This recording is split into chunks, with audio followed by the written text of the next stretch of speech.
This tutorial will show how to realize this cycle indoor animation.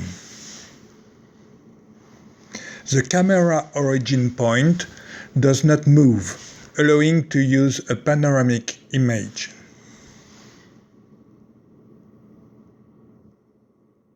The panoramic image is high resolution to allow for zoom.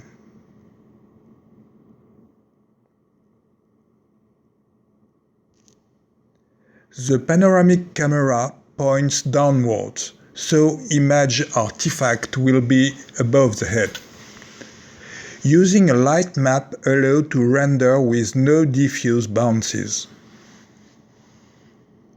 The Lightmap is computed for floor, ceiling and walls.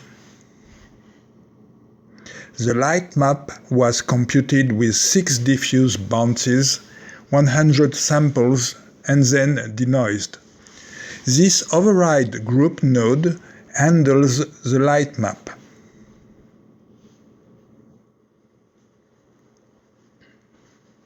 The Lightmap emission is mixed with the material of floor, ceiling and walls. These nodes drive the Lightmap to illuminate objects, but not directly the camera. This simpler shortcut would be a simpler solution, but this node helps tweaking corner lighting artifacts. I switch to camera view and preview the panoramic image.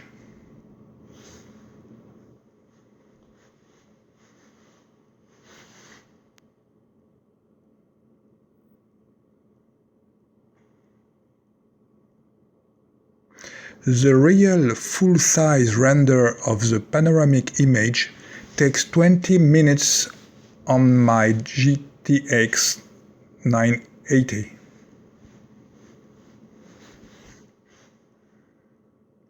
This is quite fast render for a 16K image, thanks to the Lightmap.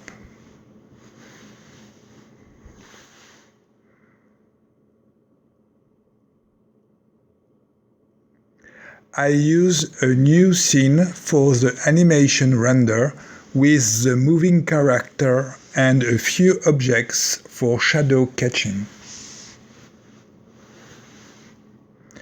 The panoramic image is used as an HDRI to light the scene.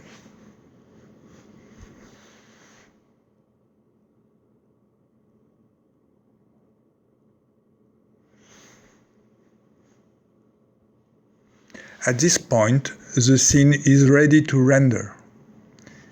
Thank you for watching.